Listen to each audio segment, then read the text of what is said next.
日本だけおかしいよ。広く開かれた大会をテーマに掲げ、世界中のアスリートたちがしのぎを削った2024年パリオリンピック。さまざまな競技で感動をもらった一方、差別や不正などの問題も多くありました。そんなパリ五輪において、日本の意外なものが海外の SNS を騒がせていたのはご存知でしょうか。一体何が注目されたのか、一緒に見ていきましょう。君が代の神秘。2024年にパリで開催されたオリンピックは、コロナ禍を乗り越えた世界中のアスリートたちが集い、再び世界が一つになることを象徴するイベントでした。その中で日本選手団は素晴らしい活躍を見せ、多くのメダルを獲得。メダルランキングではアメリカ、中国には及ばなかったものの、大健闘でした。これにより多くの日本人が感動と勇気をもらえたのは言うまでもありません。そして閉会式の場面で流れた日本の国歌君が代。この歌が多くの外国人に強い印象を与えたのです。皆さんは日本の国歌、君が代にどのような印象をお持ちでしょうか。静かで厳か、そしてどこか神聖な響きを感じる。そう感じる人も多いでしょう。あるいは学生時代を思い出して眠くなるという人もいるかもしれません。3年前の2021年東京オリンピックの開会式は新型コロナの影響で無観客で行われました。国歌斉唱では歌手のミーシャが国歌君が代を熱唱。無観客にもかかわらず堂々とした佇まいと競技場に響き渡った歌声に感動した人も多いでしょう。国際的な大舞台で歌われる君が代は我々日本人は少なからず胸を打たれます。実はこの君が代が2024年のパリオリンピックではなぜか世界中から大きな注目を集めました。普段私たち日本人はこの歌を当たり前のように耳にしています。しかし外国人にとっては非常にユニークで感動的な国歌として映ったようです。パリオリンピックの閉会式で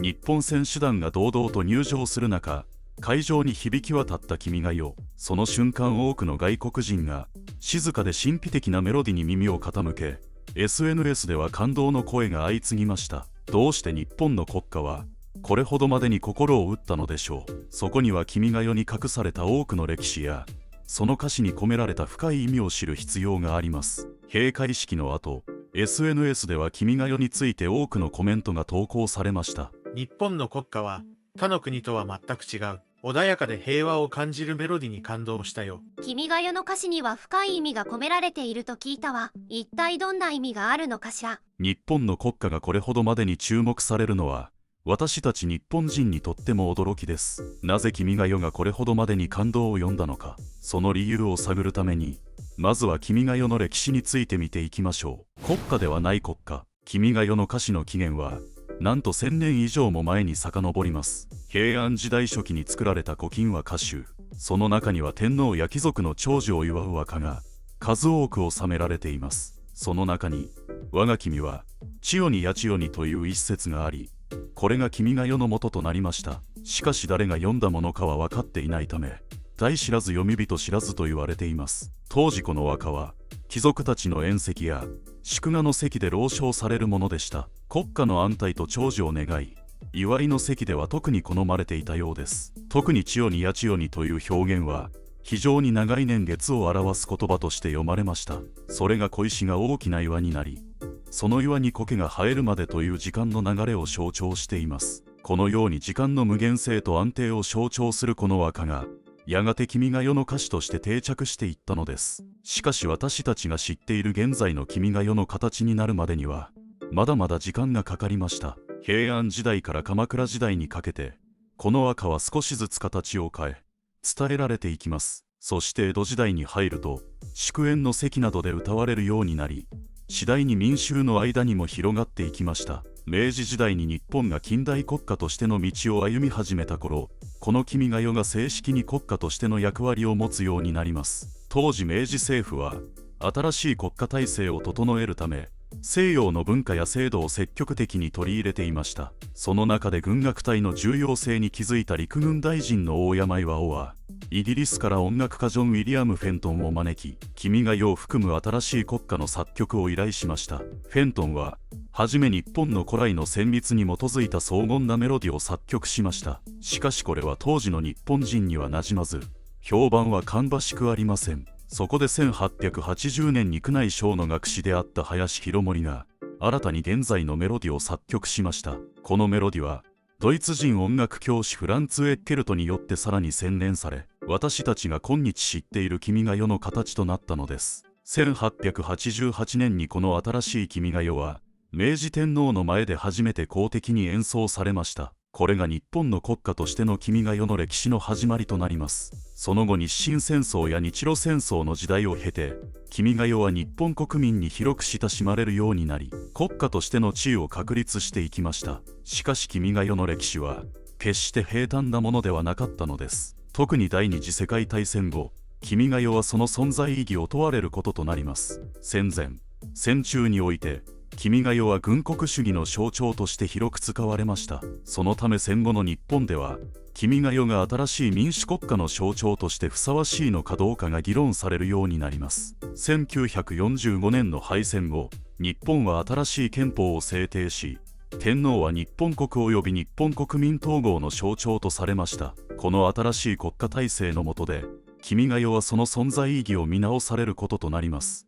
さらに1950年に哲学者の天野貞雄によって君が象徴天皇と解釈された後は、この議論はさらに白熱の一途をたどりました。もし本当に君が天皇を指すとすれば、それは国民主権を掲げる日本国憲法の精神に反するのではないか。そういった声が多く上がったのです。また戦中に君が代が軍国主義と強く結びつけられた経緯から、平和国家としての新しい日本にはふさわしくないのではないかという議論も起こりました。これに対して廃止を求める声や歌詞を民に変更する提案もありました。しかしこうした議論が繰り返される中で、君が代は長い間正式な国家としての地位が不確定なままでした。それでも君が代は日本の国家としての地位を保ち続けました。1950年には現在の文部科学省である文部省が学習指導要領の中で君が代を国家として教えるよう指示しました。また1958年にはピアノ伴奏譜が文部省から発行され、学校教育の中で君が代がだんだんと定着していきます。1964年に東京オリンピックの開催が決まると、それに向けて国の制度を改めて考える動きが急務となりました。国旗はもちろん、元号、国歌など国の公式制度に対する議論がなされることとなります。これに伴い君が代をめぐっても盛んに調査が行われたのでした。面白いことに当時の国民は君が代に対してあまり深い感情を持っていなかったようです。1961年に内閣官房広報室によって君が代に対する世論調査が行われました。内容は若い世代に対して君が代を聞くと身が引き締まる思いがするかという質問です。これに対し実に7割以上がいいえと答えたそうです。しかしそれでは君が代が嫌いかというとそういうわけでもなく、結局は肯定も否定もしないという意見が多かったようです。国のトップや教育者たちは頭を悩ませていたのでしょうが、国民にとっては慣れ親しんだ歌以外の印象はなかったのでしょう。1999年ようやく国旗及び国歌に関する法律が制定され、君が代は正式に国家として法的に認められることとなりました。しかしこの法律の制定によっても、君が代に対する議論が完全に収束したわけではありません。君が代の歌詞やメロディに込められた意味や、その解釈をめぐる議論は、今なお続いています。国歌は勝利の歌なのか。こうした歴史を経てきた君が代ですが、今回のパリオリンピックで改めて国際的な注目を浴びることとなりました。他国の国歌と比べると、君が代は非常にユニークです。多くの国の国歌が戦争や革命の歴史を背景に持ち、国民の団結を呼びかける内容となっています。例えば、フランスの国歌らマルセイエーズはフランス革命時に作られた戦いの歌であり、アメリカの国歌斉唱記も1812年の米英戦争を背景に作られたものです。アメリカの国歌はなんと4番まであります。そしてその全てにおいて戦いで勝つこと、その喜びを歌っているのです。テレビなどでよく耳にするあの明るい歌の歌詞が戦争に言及しているのは意外ですね。これらの国歌は国家の独立や戦いの歴史を高らかに歌い上げるものであり、国民に勇気と誇りを与える役割を果たしています。しかし君が代はこれらの国歌とは全く異なる性質を持っています。君が代には戦いや革命への言及は一切ありません。代わりに歌われているのは千代にや千代にという長い年月の象徴、そして小石が大きな岩となり苔が生えるまでという穏やかで平和な時間の流れです。歌そのものも短く、かつ一番しかないため、さらに異質さが際立ちます。このように他国の国歌とは一線を画す君が代が、今回のパリオリンピックで特に注目されたのは、やはりその独特なメロディと平和的なメッセージにあります。一見地味で暗く感じる歌い出しも、そこからだんだんと盛り上がる音程も、他国の国歌にはないメロディーです。そこにただただ平和であってほしいという願いが、わずかな歌詞に込められている。この奥ゆかしさが多くの人々の胸を打ったのです。日本人は古来より大切な相手への気持ちを和歌にして伝えてきました。和歌はその多くが愛する相手へ送った愛の歌です。そして限られた文字数の中で、最大限に相手への思いを伝える工夫がなされています。君が代も、平和と同時に相手の幸せをも願う、強い思いが込められているのです。アメリカ、カリフォルニア州の弁護士、ケント・ギルバート氏は君が代の歌詞について非常に興味深い解釈を示しています。彼によればこの歌は愛の歌であり、次のような意味であるということです。愛するあなた、あなたの命がどうかいつまでも長く続きますように。小さな石が何年もかけて積もり積もって大きな岩になり、その岩に苔が生えるほどにあなたの命が長く続きますように。そしてあなたがずっと幸せでありますように。ギルバート氏はこの解釈に深く感銘を受け、なぜ全世界の人々がこのような純粋な願いを共有できないのかと疑問を持ち続けています。自国の惜しい国家と比べ、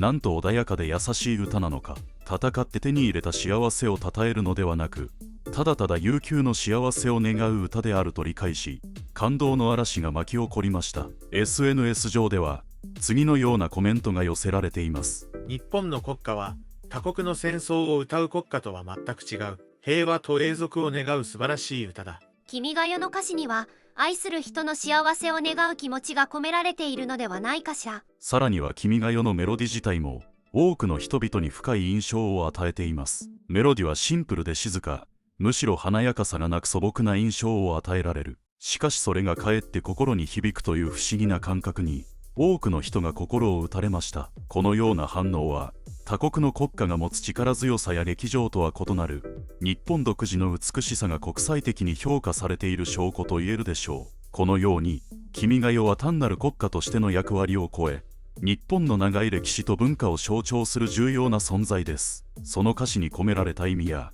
その背景にある歴史を知ることで、私たちは君が代が持つ本当の価値を理解することができます。また君が代が国際的に高く評価されている理由も改めて実感できるのではないでしょうか。日本国内では君が代の本質的な意味が次第に理解されにくくなってきています。近年では学校行事で校歌斉唱をしない教師がいたり、それを生徒に強要することもあるようです。彼らはきっと君が代が天皇崇拝の歌であるという限定的な知識しかないのでしょう。一部の大人によって若い世代にこの美しい歌が歌われないというのは非常に悲しいことです。今回のパリオリンピックでスケートボード女子ストリートの金メダリストとなった吉澤心子選手。彼女はなんと14歳で現役中学生です。彼女も普段の学校生活で国歌を歌う機会はあるでしょう。彼女のように未来のある若者が世界の晴れ舞台で君が代を歌うとき、一体どんな気持ちなのでしょうか。選手の若年層化が進むオリンピックという舞台で、日本の選手たちが高らかに君が代を歌う姿をこれからも見続けたいものです。海外の反応。それではこの件に関する海外の反応をいくつかご紹介します。君が代はとても美しくて繊細な国歌ね。通常の大音量で激しい国歌とは違ってすごく新鮮に感じるわ。君が代は他の国家とは全く違う、日本の独特な精神をうまく捉えていると思う。君が代の歌詞は意味がとても深いわ。オリンピックで多くの人が感動したのもわかる気がする。最初はなんとなくメロディがいいなと思ったんだけど、意味を知ってさらに心に響いたよ。日本に敬意を表します。この国歌はまるで平和への祈りのよう。オリンピックでこんなに強い印象を残したのも納得ね。君が代のシンプルさと優雅さは本当に素晴らしい。静かな国歌がこんなにも強い印象を残すなんて。海外のコメントはいかがでしたか。国歌について考える機会というのは今まであまりなかったのではないでしょうか。今回のパリオリンピックをきっかけに海外の人々だけでなく私たち日本人も改めて知ることができました。君が代が誰がどんな場面で歌ったものなのか未だに謎が多いです。しかしその曖昧さすら美しく感じられます。次の夏季オリンピックは2028年にロサンゼルスで開催予定です。次回も日本選手の活躍を期待し、より多くの人に君が代の素晴らしさを伝えられることを願っています。皆様はどう思いましたか？皆様からの温かいコメントや高評価は何よりの励みとなっております。またチャンネル登録よろしくお願いいたします。今回の動画は以上となります。最後までご視聴ありがとうございました。